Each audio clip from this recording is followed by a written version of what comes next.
Good afternoon and happy Valentine's Day. We're thrilled to have you all with us, and that's our Valentine to you, I think, is that we get to do this today. As some of you know, we had some technical issues when this was originally supposed to be broadcast a couple of weeks ago, and so we're just really happy to be able to still do it and have LeAnne with us and have you all be joining us today. So we're so excited to be moving forward with this. I don't want to take too much time because I know LeAnne has a ton of content and we want to make sure she gets to it, but there are some housekeeping things that we need to do before we go any further. I don't know that I said who I am. I'm Tamara Bingham. I'm the Director of Business Development at Center for Change. And if I said that already, I apologize. I'm happy to have you all with us. The only little glitch we've had so far is that when we copied the webinar to this new rescheduled date, it indicated that the handouts got copied as well, but we don't see them in that drop down at this point. So normally I would say that the PowerPoint, a copy of the PowerPoint and a copy of the post test are in the handouts section of your toolbar, but they are not. You can find them at centerforchange.com /events, and I will put that in the chat so that you can click on that and get to those easily. So I apologize that you're not able to see a copy of the PowerPoint or a copy of the post test in the toolbar, but we'll make sure that you can get to those. Just for reference, the post test is just for reference only. I'll talk more about taking the test here in just a minute, but sometimes you like to have that in front of you, so you will be able to access that. I'll just give you a different place to find it. You're welcome to submit questions in the questions section of the toolbar. We'll try to get to a few questions at the end. We tend to have a lot of questions, and so we won't get to all of them, but we'll try and pick some really good ones that lots of folks are interested in. And then if you have a question that we aren't able to get to, you can reach out to LeAnne directly at Center for Change. She'd be happy to answer your questions if we aren't able to get to it. When the webinar ends, when I click to complete the webinar, an evaluation will pop up on your screen. That's an evaluation that tells us how we did. If you would be so kind as to take about 30 seconds to complete that evaluation, we would appreciate it. It's completely anonymous, so please feel free to be candid in your feedback. That's a CE requirement for us. Once we get all of those results, we tabulate those and send those to the CE approval entities. So if you take just a few seconds to get that done, we'd appreciate it. And then the thing you're most excited about is about an hour after the webinar finishes, you'll receive a separate email from GoToWebinar with a link to take the online post test. You must take the test online in order to receive continuing education credit. Once you pass that test, your CE certificate will automatically be downloaded to your computer. If you don't see it on your screen, check your downloads folder.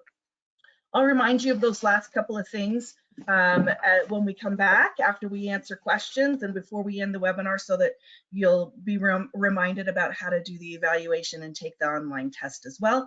But in the meantime, we're going to move forward. It's my great pleasure to have you be able to hear from LeAnne Tolley. LeAnne is, she's a certified yoga therapist. She's our Director of Experiential Therapies at Center for Change. She's been at Center for Change since 2001. And if you do the math, that's a very long time, almost from the very beginning. And we're thrilled to have her with us today. She can tell you more about her experience and what she does at the center. I'm so excited that you get to learn from her. Our patients adore her, as do the employees at Center for Change. We all love her, and we're thrilled that you get to hear from her. So I'm going to turn the time over to you, LeAnne. I'm going to hand you over the screen. 1 second, it's coming your way. Okay. I see it just great. So I'm going to go ahead and hop off. I'm going to turn off my mic and my camera, but I'm right here. So if there's any problem, just holler at me and I'll pop back on. Otherwise, I'll see you at the end and we'll go over some questions and go from there. Take it away. Sounds good. Thanks, Tamara. Hi, everybody. Thanks for joining us again. Happy Valentine's Day, or like I like to say, happy Palentine's Day, because it seems like I have more friends that I want to give hugs and kisses to every year. And so thanks for joining us, making time on Valentine's Day. You know, I could go into a long spiel about what happened last time, but let's just move on and enjoy this this time together. And I'm just going to jump in here. There's like Tamara said, a lot of information. So the first thing I want to do is toss out an acknowledgement. Sometimes I forget to tell people why I do what I do or why I'm so passionate about this. I was an exercise addict. And my personal mission now is to help people become joyful movers and reconnect to vibrant life. When I was struggling with this, there was nobody talking about exercise addiction. And so I had to just kind of jump in and figure out how to respond to this myself. And that's why I went on and I pursued a degree in exercise psychology, so that I could speak to the unspoken, so that I could help people figure this out. I used to be a personal trainer, and now I work kind of at the opposite end, but not really, kind of in the middle, to help people come back to healthy attachment and healthy engagement with exercise and movement. I do not know everything. I don't, and I'm still learning and studying myself. And there's a lot of things that we can learn about this subject. And there's always two sides to any research. If you've ever done research, you know there's always two sides to the research that is available. So my hope is that today you'll be maybe inspired to study this topic a little more and find what resonates with you and what may be helpful in your practice. So, exercise addiction is a pattern of physical activity that exceeds what most fitness and medical professionals consider normal, causes immense psychological anguish either during, following, or in anticipation of exercise, and it engulfs the exercise addict's personal, professional, and social life, and is experienced by the addict as difficult to control or reduce in frequency, even in the face of illness or injury. And this is the DSM-5 designation for what we would call exercise addiction. So if we just start with that, thinking, this is something beyond the norm and it exceeds something. As we all know, there's huge benefits to exercise. I'm an exercise psychologist, and so I want people to be engaged in movement and joyful life. It's a powerful tool for healthy living. It improves muscle tone and bone strength and overall heart function. It's often designated as an important component of mental health and wellness due to what's called the homeostatic reset benefits that are attributable to physical activity. We know that when we're exercising, it starts to kind of offset different things that may be happening when we're having depression or other mental health issues. But there's some detriments to exercise.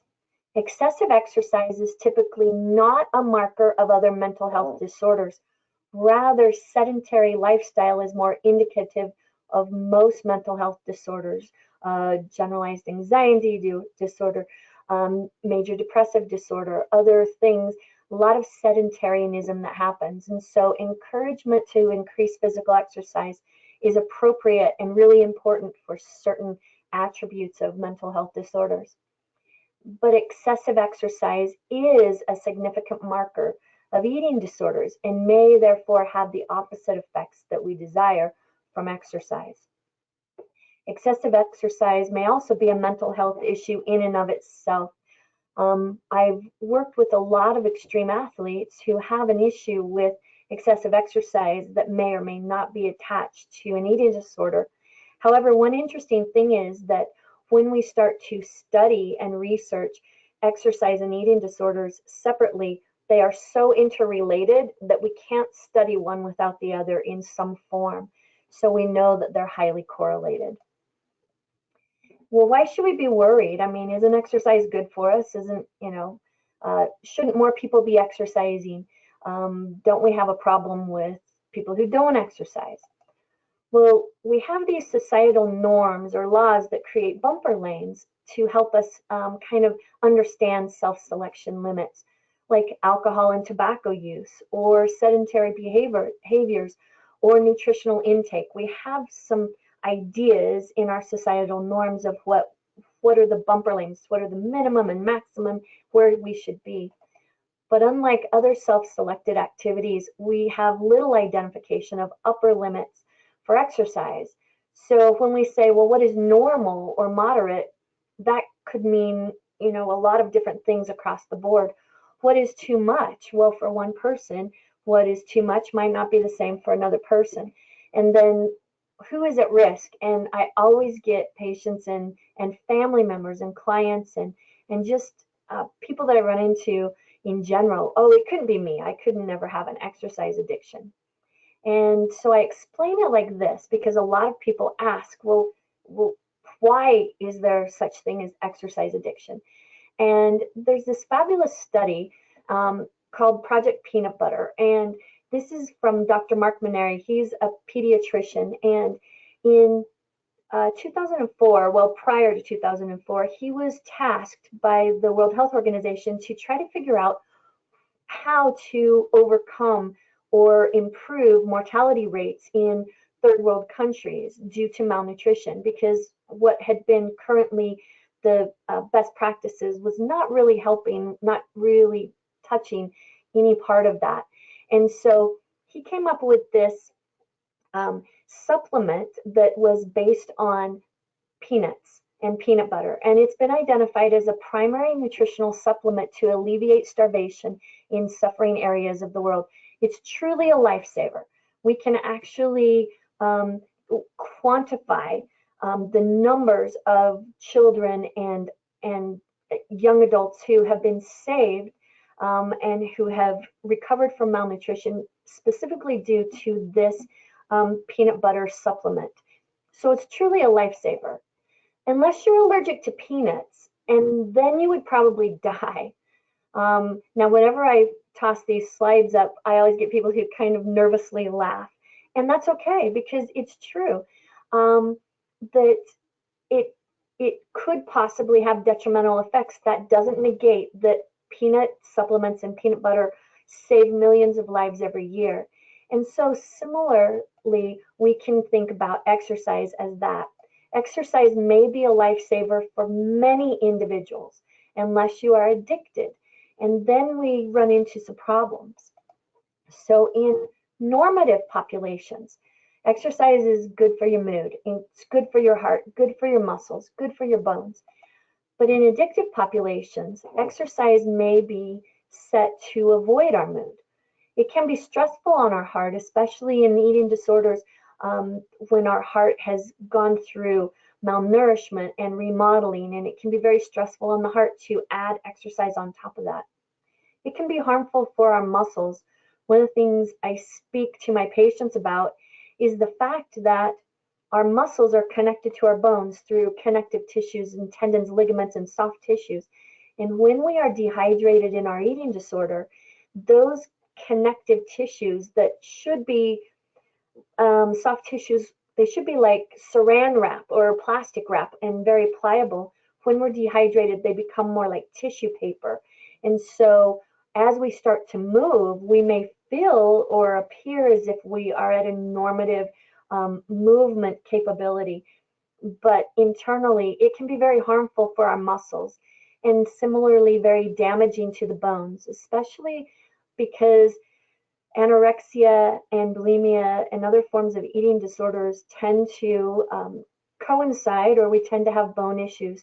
We tend to have osteopenia and osteoporosis. And so from the outside, we may not be able to see these visible conditions, but when we start to move, we will definitely start to see issues pop up there. And so why is exercise addiction so difficult to understand? Like I said, when I first started trying to figure this out for myself, and over the years, we have so many different classifications, even in formalized research. Sometimes it's called exercise addiction, sometimes exercise bulimia, exercise dependence, compulsive exercise, obligatory exercise, anorexia athletica, activity-based anorexia, and obsessive exercise. And these are just a few.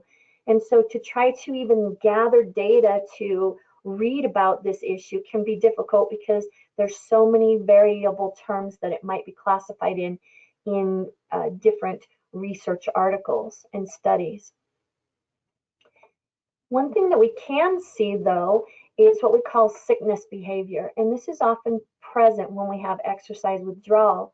And it's kind of presents as flu-like symptoms. And I always like to say before we start talking about the symptoms Sometimes the hokey pokey really is what it's all about. You know, the song, you do the hokey pokey and you turn yourself about, that's what it's all about. Sometimes the reason that my finger hurts is because I got a paper cut and not because, you know, I am emotionally distraught. Sometimes there are reasons that we have sickness behavior. But when these tend to be chronic symptoms that show up and they're present during exercise withdrawal, then we might want to look at it a little bit more closely. Things such as irritability, stress, fatigue, body aches, poor concentration, sleep disturbances. Basically, we've just described everyone in the universe, but when we see these attached to exercise withdrawal, then we know that maybe something physiologically is going on. There's also this really interesting thing that happens, especially in body dysmorphic health issues, like anorexia and bulimia, other eating disorder, where body dysmorphia is present. And that is physical sensation from exercise takes the place of emotional sensation. So in our eating disorder and in other mental health issues, our mind and our body disconnect. And then we become very almost non-emotional, detached. And so then I feel when I'm exercising, like I can feel my muscles and I start to physically feel something. Aha, I'm normal because I feel. And because exercise blocks the emotional sensations, because our brain doesn't have enough energy to do those two things at once. Our brain cannot do complex emotional calculations or contemplations and exercise at the same time. Then we're depriving the brain of energy, and I feel normal when I'm exercising because I'm physically feeling something. So I need to increase my amounts of exercise to continue to feel. And that's what makes me feel like I'm normal. Another thing, and we all know this is why hopefully we're all exercising or moving. I like the word movement rather than exercise. But there's chemical changes in exercise. There's those feel-good endorphins that reduce pain. They reduce stress and hunger cues. That's really interesting because that's what we're looking for in our eating disorders. And in a normative mindset, if I'm, just average Joe, Jane, John out jogging or exercising, the feel-good endorphins stay with me and they kind of push me into a positive mindset. Oh, I feel good. I love it. I'm out here in nature. The world is wonderful today. And so it kicks me into a positive mindset that extends the benefits of that euphoria. On the other hand, ruminative mindset that often accompanies that negative rumination with many mental health issues. What happens is I feel this euphoria, but my brain isn't ready or isn't programmed or isn't practiced on moving to a positive mindset, so that as soon as all those chemicals diminish in the body, it actually curbs the benefits and drops me right back into that ruminative mindset because my mind, my brain isn't practiced with positive mindset and positive movement of those thoughts. And so as soon as I quit exercising, within about a half an hour, the benefits of that euphoria are just curbed and my negative mindset kicks in even worse.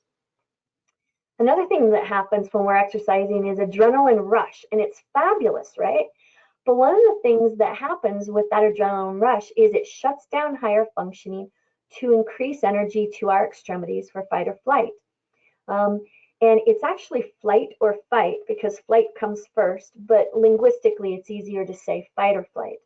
But we like that, and we get that runner's high or that extra wind, our second wind, and that's part of the brain kicking in. It's shutting down those higher functioning places in the brain, shutting down the more complex thought processes and just pushing all the energy out to our extremities. And man, we're just having a great time. But one of the things it does is it shuts down our higher functioning. And so we're feeling great while we're exercising. And one of the main reasons is because we just don't have enough energy to process complex thoughts. And so I kind of explain it like this. This is my little granddaughter, isn't she cute? Which hand is higher? And is it that her right hand's higher, or is it that the left hand is lower? When our brain is moving like this and we're having these negative thoughts, and I have a test and I have a job and everything is going crazy and our brain just feels like it's on fire. If I start to move my body faster than my brain, in relation, the brain feels like it's calm and copacetic and everything is fine. But as soon as I quit moving my body, pardon me, as soon as I quit moving my body, then I realize that my brain is still moving like crazy. And so what we need to look at is the hippocampus in exercise. What's going on in our brain as we're exercising? This is one of the main areas that I love to study and do research on is the brain, especially the hippocampus.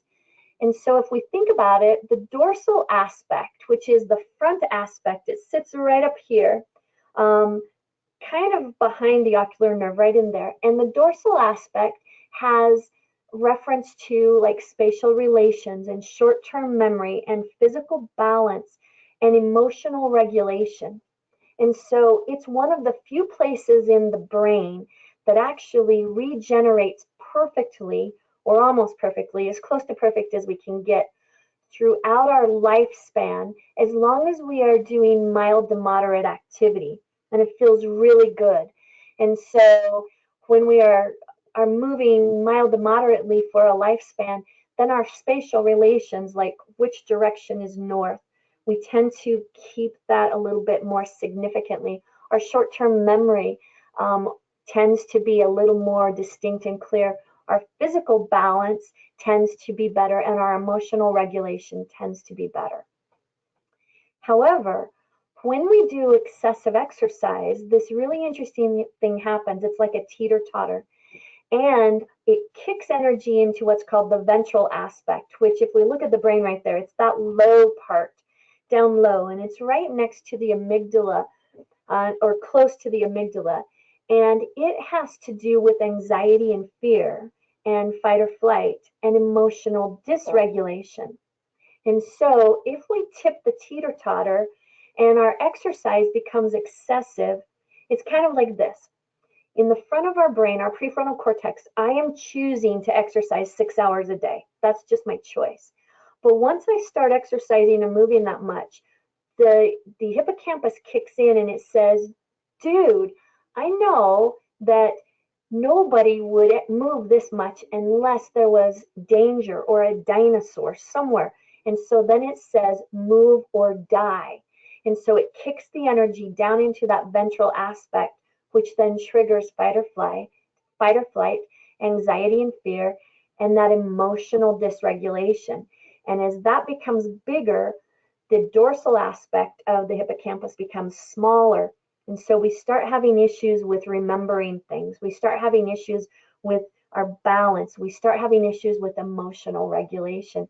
And that can be really difficult, especially if we stay there for long periods of time and that hippocampus becomes more rigid and firm in the place that it's been activated. So here's a couple of things that, or ways that we describe this. The first one is, let's say, just nutrition, frenetic foraging. An individual chooses in the higher functioning to limit nutrition. But if this becomes too limited or too restricted, the primal brain, the amygdala, recognizes this as famine conditions. And the hippocampus says, move or die.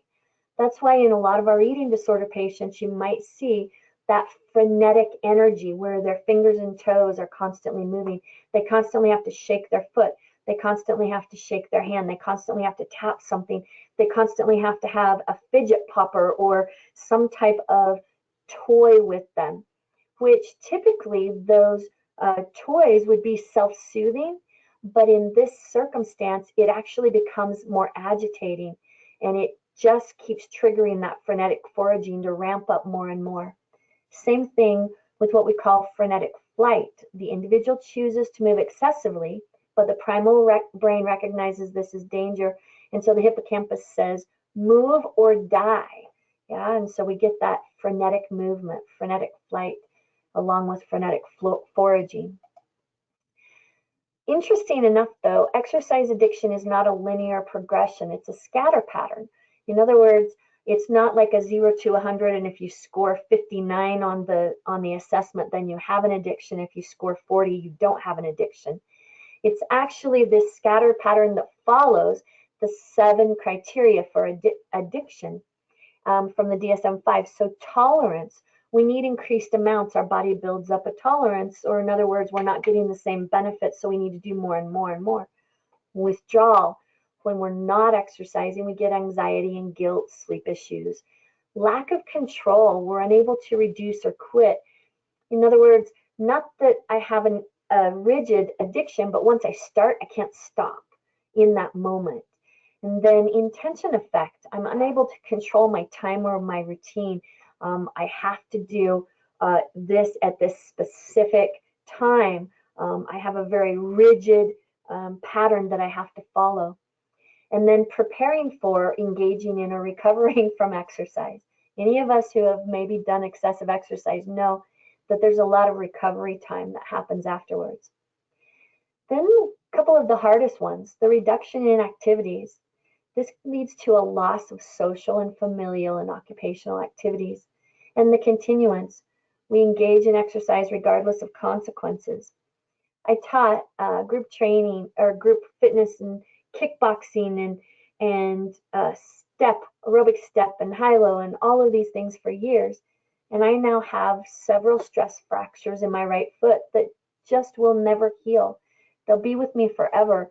And so I have to kind of work with that now, because I have totally ignored it while I was exercising, while I was being excessive about my exercise. And so there's a couple of addiction measurements, exercise addiction measurements that I use. There's several out there. The first one is the exercise dependence scale, and all of these are referenced in the references.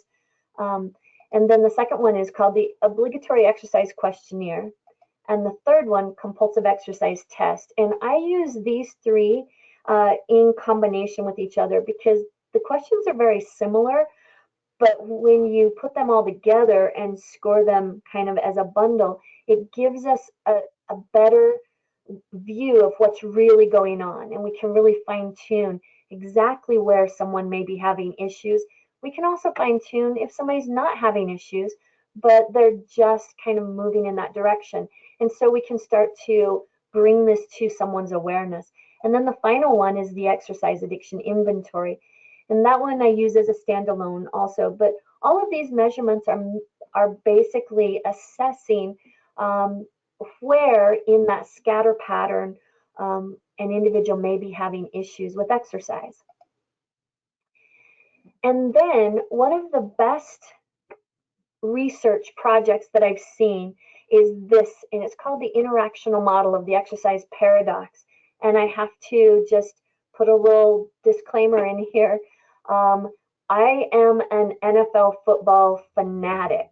As a matter of fact, I had a fabulous weekend this weekend because both of my favorite teams played, and I'll leave it there. I won't say which one I'm for or against. I was for both of them. But the reason that I love this research project is because it was a research study that came out of Australia, but the NFL actually used it to try to figure out why some of their first round draft picks in a year or two would be out of the league, and why other walk-ons would actually have long-term careers in the NFL. They wanted to figure out exactly what was going on. And so they used this model. And basically it says this, that we all come to exercise for different reasons, either personal factors, or situational factors, whatever was available to us. And then we have exercise motivations, and they typically fall into these 4. Health, we're trying to do something for our physical health, and then also for our psychological health. And then social aspects, we have lots of friends or family or people around us in our environment, in our community, that this is what we do. And then performance aspects, I win something, I get a trophy, I get esteem, I get acknowledgement. And so those are some fun things for exercise motivation. And then everybody kind of falls into two categories. And I'm going to go to the right first, to mastery orientation. Mastery orientation, the easiest way to explain it would be like like a firefighter. And he has a job requirement that he has to carry, he or she, they have to carry this this hose up, this 50-pound hose up 2 flights of stairs in under a minute. And that's a task, and they have a bunch of tasks. And so they practice to task. From military training, we know practice to task is the best way to complete a task. And so once we get that task completed, we perform it and we say, yay, you passed that. So the outcome is that you've passed that task off, and then we win our job. We get to stay in our job. And so we have this tick list of tasks that we have to do and complete and win, or positively complete for our job. And then we go and do other things. Maybe we go and learn how to paint happy little trees like Bob Ross. Or maybe we're learning how to cook, or maybe we are learning how to skate. I don't know, but we have other activities outside of those tasks required for our job. And then we have therapeutic orientation on the left. And therapeutic orientation is when we get positive reinforcements for what we're doing. So I'm exercising and everybody says, this is so good. You are so awesome. You are so dedicated. I wish I had your stamina. I wish I had your dedication. And so we get this positive reinforcement and we continue to do more and more and more to get more positive reinforcement. Or negative reinforcement. My in-laws are coming over, I'm going to the gym. Or I'm mad at somebody, I'm going to the gym. Or I don't have the position on the football team that I want, so I'm going to the gym. I just failed a test, so I'm going to the gym. I broke up with my significant other, I'm going to the gym. And so this negatively reinforced issue of avoiding emotional engagement, and exercise is allowing us to do that. And this is what they found, that when we have a sudden or progressively intolerable life stress, it can either be sudden or it can be long time in the making. We escape into exercise for coping. This is exercise addiction. Versus mastery orientation tends to lead to healthy exercise patterns. It can lead to exercise addiction in some cases, but typically that's what we're looking for. Are we exercising because we enjoy it? It's a part of our day along with a wide variety of other things. Or is this the coping skill for everything? This is where I get all of my self identification. This is where I get all of my my self-worth from. And this is also where I avoid every single one of my emotional engagements, or maybe just one or maybe two. And so it's along that line. And they were able to pretty closely identify who would be out of the NFL, out of the league within a few years, versus who would have a long-term career in the NFL, just by looking at their approach, their orientation to two-a-days, when we're doing two-a-days, yeah? So let's take a look specifically exercise addiction and eating disorders. Which comes first, exercise addiction or eating disorders? I don't know. But the incidence of eating disorders in female athletes has been found to be as high as 60%. In dancers, even higher. And this is looking at high school, not necessarily a lot at high school, mostly at college and professional athletes, Olympians and things. Incidence of eating disorders has been found to be as high as 60%. Teachers and coaches are often crucial in the onset of exercise addiction. Their approach to training may be the tipping point for the exercise addiction. And so what that means is I have a lot of patients that I work with who started out on, the lacrosse team. I'll pick on lacrosse team because that's the most recent one that I had. And they said they're just doing fabulous, and they're making all of these advancements, but then their coach kind of thought that they were leveling off and said, you need to lose weight. You'll get better if you just lose weight. And so that is what was the tipping point for her eating disorder and for the exercise addiction to really kick in. Adolescents with eating disorders participate more in individual sports and activities than adolescents suffering from any other psychiatric disorder. They tend to choose isolative action. This is due to the desire to avoid exercising in a group. There's lots of reasons for this. We'll talk about that in just a second. Exercise in eating disorders is often what we call frenetic in nature. It's a toxicomanic level of physical hyperactivity. One of the reasons this shows up so much is because, can you imagine when school's out, or maybe let's take a department store, maybe like Macy's department store. If you close down Macy's department store in a city, you have all those workers who have nowhere else to go. And so they're looking for jobs in other places. And so similarly, when we suppress our dietary and nutritional intake, sometimes we have that energy that just kind of migrates out to our fingers and our toes. More often, it's the hippocampus that is responding and saying, hey, there's no food here. You're in a famine, so you better keep moving or you're going to die. And so we get this kind of, hey, I've got so much energy, I can do anything. Here's the 3 activities engaged with most in eating disorders: running, cycling, swimming. As you can see, this is a triathlon. Triathlons are like the gold standard in eating disorder athletes because of that toxicomanic level of activity. Sad part is that peripheral neuropathy that accompanies malnutrition raises the perceived pain threshold. So in other words, if you think about it, in our eating disorder, we can lose up to 20% of our blood volume as we're dehydrated because we just don't have that fluid.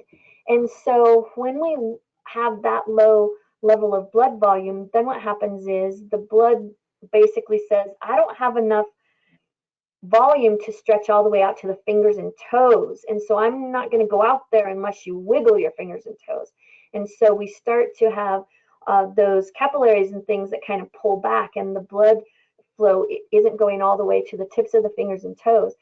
When blood flow isn't there, then neurological kind of discussion isn't there either. And so we tend to see cold fingers and toes and even numb fingers and toes. That's why we can work through something that's happened, a break or a tear or an injury, and not even realize that we have that injury. It's because we don't have nerve endings that are speaking to us and telling us something's wrong. And patients may state that they use exercise for mood improvement, but in reality, exercise is more accurately identified as an avoidance technique. So physical activity places demands on the energy stores, so there's less for cognitive activity. Solitary physical activities are often chosen to avoid cognitive emotional interaction with others. And then those endorphins temporarily improve the mood, but they mask issues that must be addressed at a later time. So here's how exercise addiction may present in a recovery setting if you work, especially with eating disorders in recovery setting. Rigid habitual adherence to routine. We have to do this. Rigid routine. Frenetic movement of the extremities, like we talked about, that finger and toe movement. Missing social engagements to exercise. Often my patients will state, and I know I did this when I was in my exercise addiction, I would cancel social engagements. I would not be available for things at my kids' school or going out to, activities with friends and things because I had to get my exercise in. And we avoid group and social exercise. One of the reasons is that body dysmorphia. And so often some of my patients, they will self-report that they're exercising excessively so that they can avoid movement groups. Because if they self-report that they're excessively exercising, then sometimes a therapist or a dietitian or another staff member will say, oh, you're exercising, you can't go to movement groups. And so they use that as a technique to get out of exercising in a group setting. And hiding exercise, exercising late at night. Insomnia is a strong marker of exercise addiction. The reason being is back to the hippocampus. When we're saying move or die, right? Because there is some type of a dinosaur, there's danger. That's why the hippocampus recognizes that's why we're moving so much. Well, the time of day that we are most susceptible or vulnerable to danger is at night. And so the hippocampus will kick in, and that brainstem will kick in and say, don't go to sleep or you will die. And so we get a lot of late night exercising. It's a driving factor that the brain is actually, it's a protective measure of the brain. The brain's working correctly in its dysmorphic position. So I ask my patients, is it health or is it body image? And I ask, why do you exercise the way you do? And they always say, not about how I look. It's about health. It's about my heart, my bones, my emotional well-being. It's, not about the way I look. But then I say, will you still exercise the same way if you maintain health benefits, you maintain the emotional benefits, but it didn't change your body at all? And without fail, they all say absolutely not. And this is from my patients and clients themselves. They drew this exercise belief cycle. So I ask them, what do you want? And they say, we want happiness, love, self-esteem, confidence, acceptance, and advantage. Well, how do you get that? And they say, well, exercise can create the body that will get what I want. So, okay, you exercise, and then what do you get? Well, we get some rewards, but some injury and isolation and stress and anxiety and happiness and loss. So what do? Well, we exercise more because we didn't get what we wanted. And it's because I didn't try hard enough. It's my fault. I didn't exercise hard enough. And that's why I didn't get the things that I want. So what do? I exercise more. And then what do I end up with? Exercise 3 to 8 hours a day becomes my job. So I have no time for what I want, but now I give up on what I want in order to hold on to the exercise because it's all I have. Exercise is now who I am. So where do we begin? What do we do? Well, we can refer to an appropriate professional when that's available. Chances are it might not be available. But we can discuss exercise issues openly. We want to help our clients recognize and track exercise patterns, help clients recognize the difference between mindless and mindful activity, help clients remember that exercise should be joyful. I tell my patients and clients all the time, I love movement and exercise, and I want everyone to have a joyful, vibrant life. And I really, really get upset that everybody just dumps all of their garbage on exercise. And exercise just becomes like the garbage can for negative feelings, negative emotions, disappointments, or the only place that I can get positive reinforcement. So there's an important component to movement groups in therapy. They are essential if you're working with eating disorders and exercise addiction. Because the main goal of exercise in recovery is not to get back in shape or work out. The main goal is to reconnect the mental and physical through body awareness and body responsiveness. There's a difference between body awareness, my foot itches, and body responsiveness, I reach down and itch my foot. And sometimes in recovery, we are great at body awareness, but we miss the next step of body responsiveness. And movement groups should be therapeutic process groups specifically designed to address exercise addiction and aversion, not just a recess or extracurricular activity. It's important to let people know that this is a safe place for them to practice with their thoughts and to challenge their thoughts and let those thoughts come up and let those thoughts be addressed in a safe environment. Sometimes we avoid it. One of the things that I hear quite often for patients is, oh, exercise can be triggering for them. They're afraid that they're going to over-exercise, so I will excuse them from the exercise groups.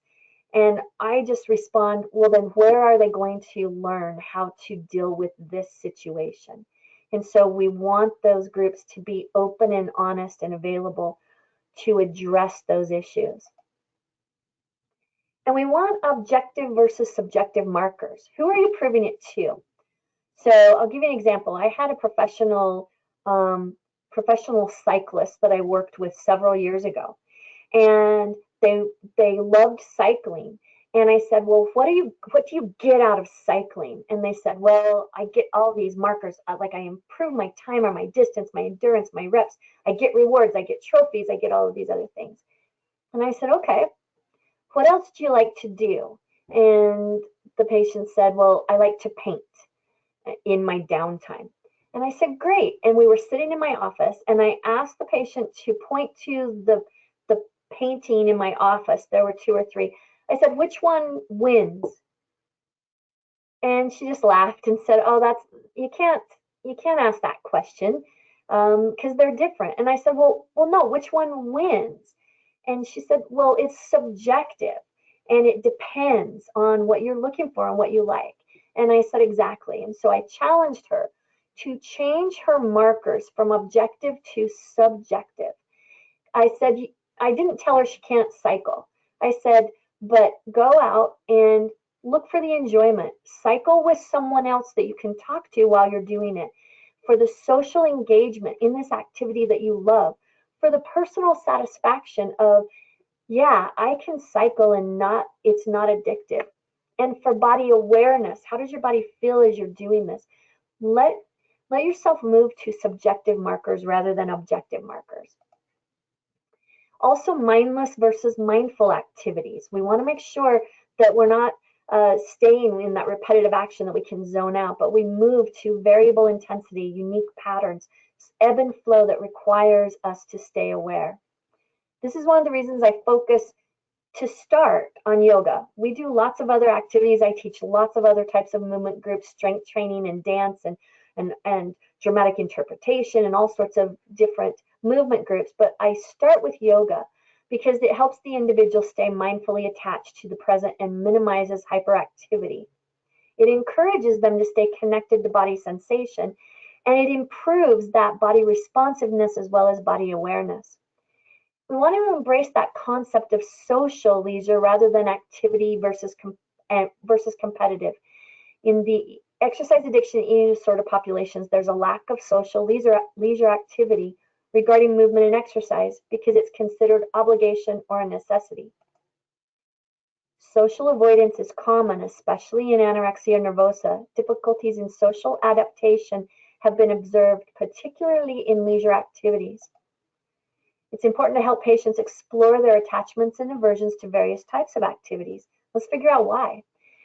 Here's some things to watch for physically, and we're running out of a little bit of time. We want to get to the even better stuff, so I'll just really quickly jump through this. Impaired bone density. We have joint collapse, so joints are falling together due to lack of hydration, so we get increased friction popping. There's impaired heart function. We know that that exercise addiction as well as eating disorders can really affect the heart. And then impaired spatial relations and impaired connective tissues. They become very flexible, but that's because the connective tissues are destabilized. And then cognitive approaches. We want to encourage patients and clients to research and write about, can exercise be an addiction? How are we using it as an avoidance? Is there such thing as compulsive behavior exercise?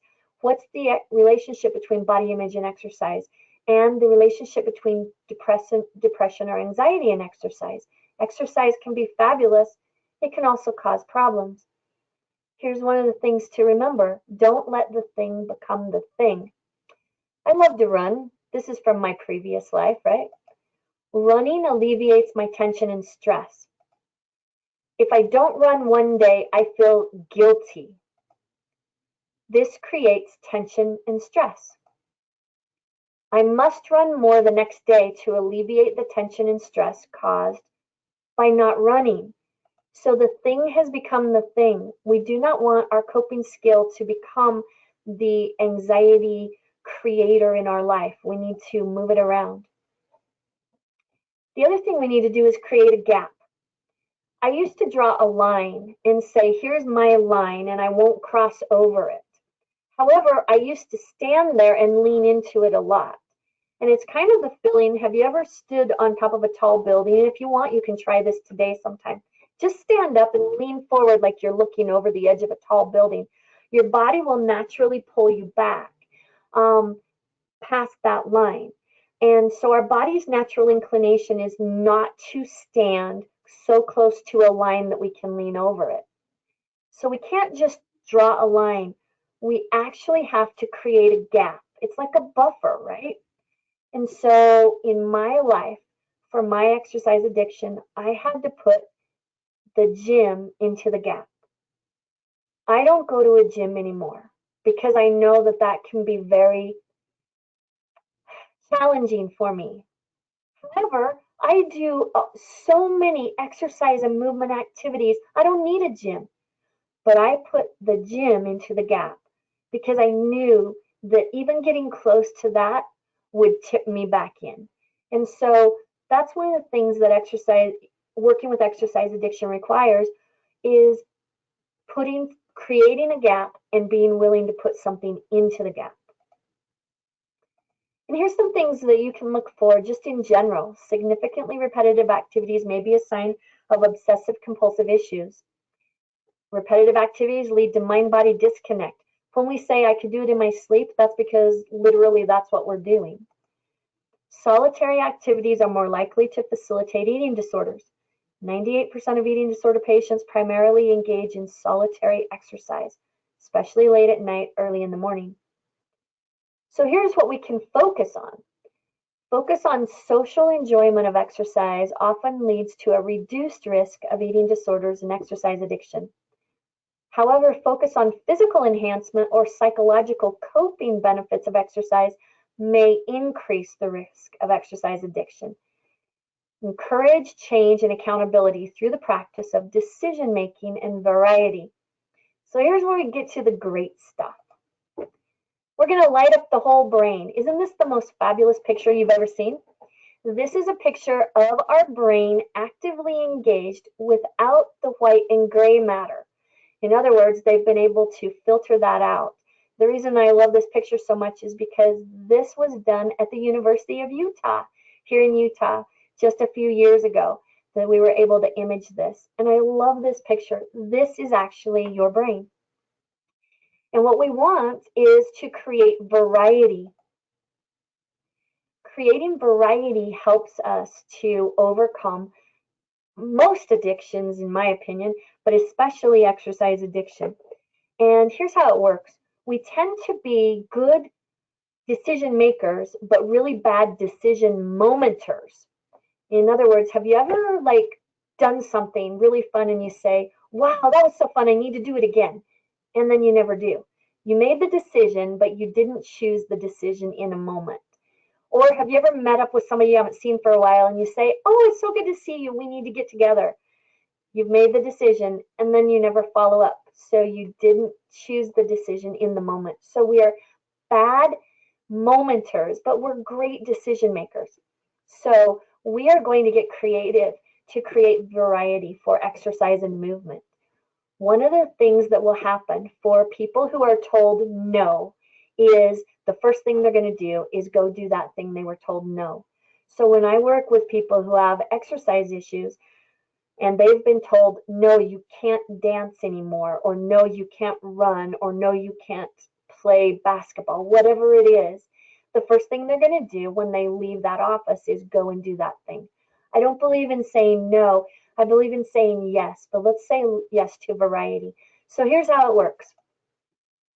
I call this the flip stick jar. Can you imagine? These are like tongue depressors or just large craft sticks. okay? So we're going to identify a wide variety of activities. I ask my patients to make a list or just on a page. Write down things that you'd love to do, and it's activities, not exercise. But exercise, formal exercise could be a part of that. But think of activities. And then break down your list into long activities, things that take more than an hour, and short, things that take less than 30 minutes, as well as indoor activities and outdoor activities. So we've got this list, and it's broken down into these subcategories. And then we're going to choose 20 short and 20 long items. And of those 20 short items, 10 of them are going to be indoor and 10 are going to be outdoor items. And then of the 20 long items, 10 are going to be indoor and 10 are going to be outdoor. Then we're going to write one item on each side of the stick. So we take one of those craft sticks and we say this is going to be a short stick. So on one side we write an indoor activity, and on the other side of the stick we write an outdoor activity. We do the same thing for long. We're going to have long items, and this is a long stick, and I'm going to write one item, long, short activity, and long, indoor and outdoor. Then about an inch or 2 inches on one end of the stick, we're going to color. One color for short items and one color for long items. So I always choose, like, I don't know, green and purple. And so I color one end of the sticks for my short items. They're all green. So now I have 10 green sticks, and on purple for the long items. So now I have 10 purple sticks. And then I place them in a jar with all the colors facing up.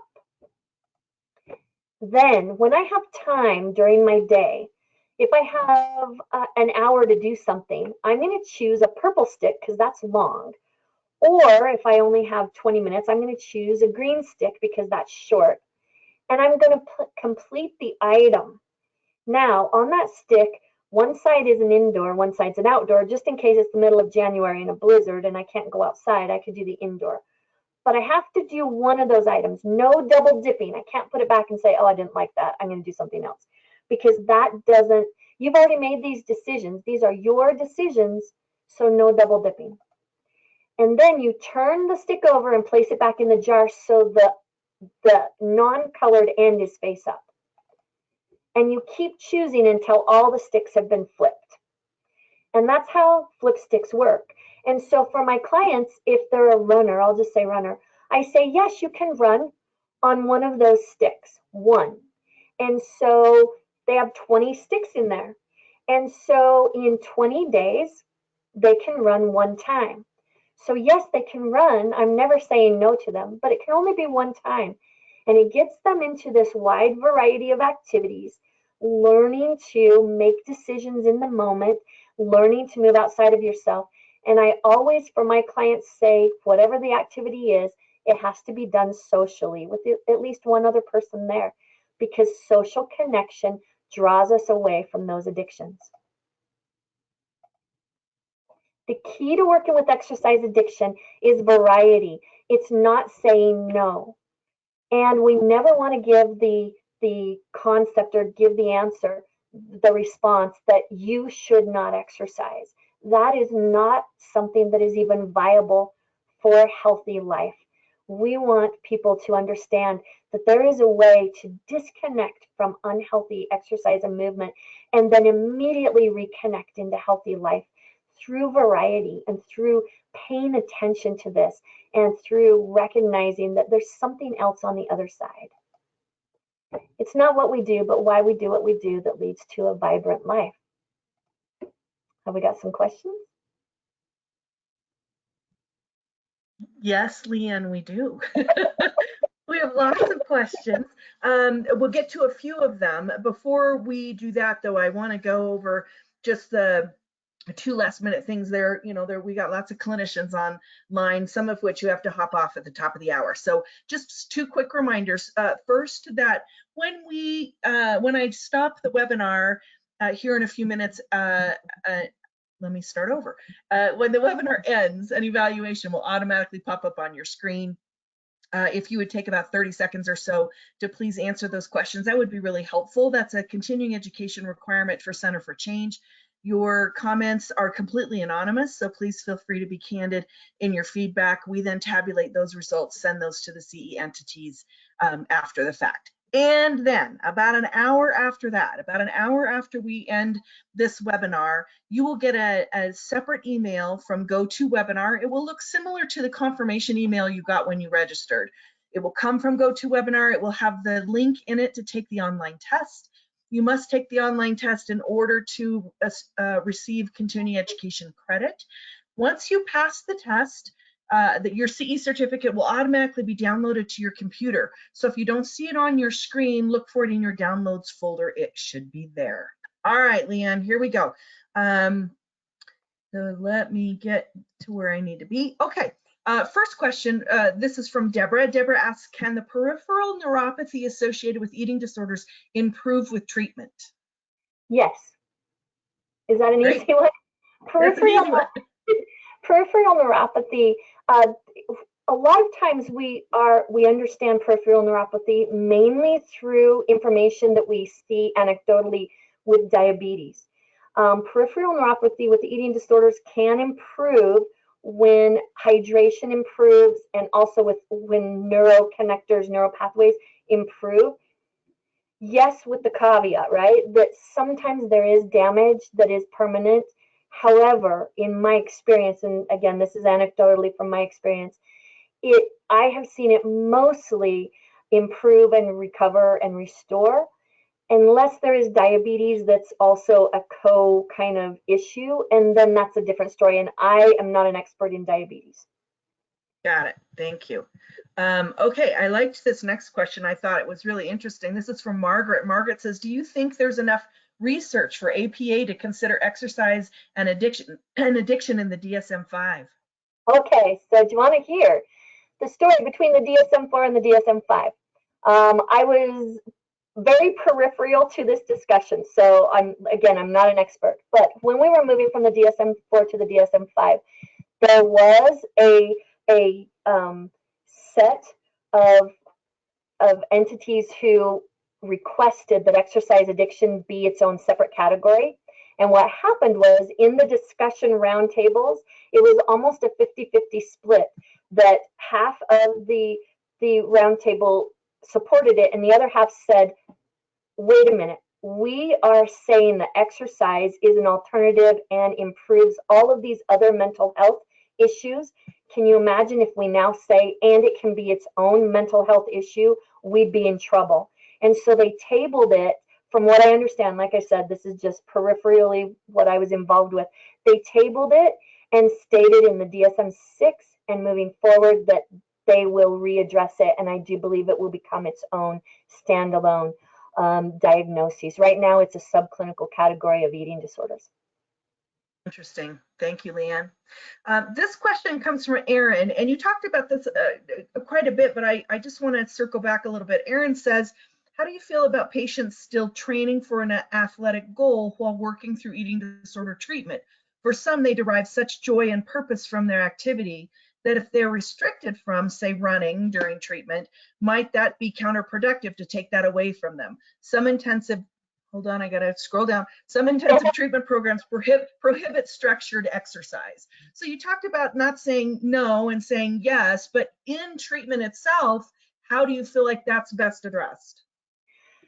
Good question. And it's difficult, right? And I totally understand that. And I've worked with professional athletes for 20 years regarding this. And so I will say this, not everyone is ready. I know I wasn't at a time. Not everyone is ready to end that goal.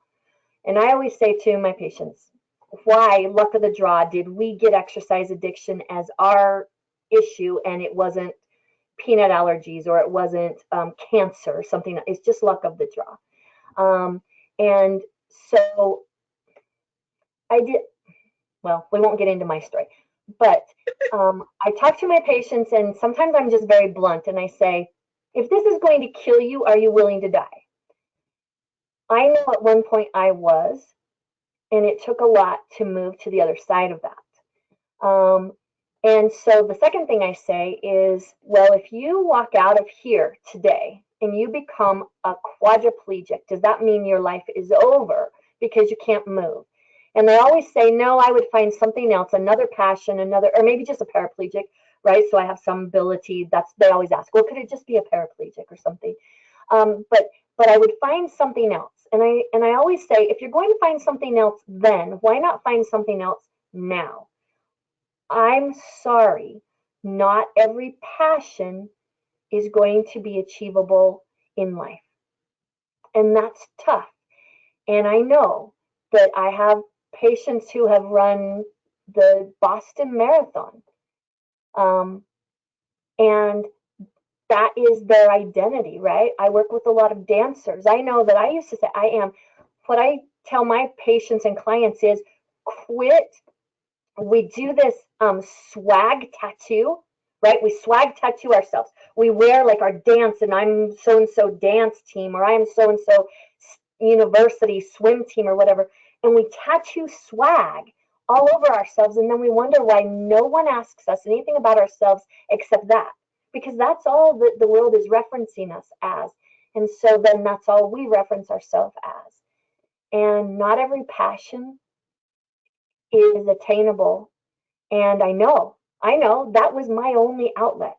And when I had a debilitating injury, I had to figure out, what is life outside of this passion? What am I going to do? Well, guess what? Life gets a lot better, and there's more out there. There's light at the end of that tunnel. And that's what we need to help them see. Not, okay, we will support you in your addiction for a little bit longer. But that's a tough place to be, and I cannot make that call for any practitioner, just for myself, and that's how I handle it. LeAnne. Kathy asks, are any of these concerns different for males than females? They can be. But the interesting thing is that regardless of that, we see the same things across the board. We see that same extreme. And the one place that it tends to show up strongly and significantly for both is in the heart. We can say bone density is different. And if you've ever studied bones, bones are completely different in how they build. XX and XY chromosome, completely different in how the bones build and how they endure strength and things like that. But the heart and the heart remodeling that happens during excessive cardiovascular exercise. As a matter of fact, I wasn't going to mention this. I'll just toss it out there. I'll just, tease it out there. There's a brand new research study that's just coming out from the American Heart Association cardiovascular research, stating that even running one marathon remodels the heart in a way that cannot be resolved. Whoa, wow. I know. Now, but I haven't read the research study. That was just the teaser headline, so I have no idea. But I think that we're seeing that across the board. We think if a little is good, a lot must be better. Nah, if a little is good, a little more might be better, but a lot is probably going to do damage.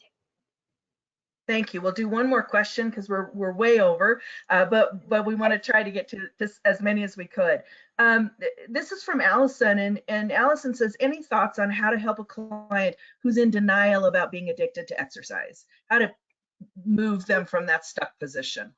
It's tough. And what I've found is until they can identify that, you're probably not going to have a lot of success. I tell my clients, I can't care more about your life than you do. And similarly, I can't push you to care or push you to identify. We can do the assessments, and then we can, kind of give them some ideas and start talking. I think planting seeds, that's the way, little bits at a time.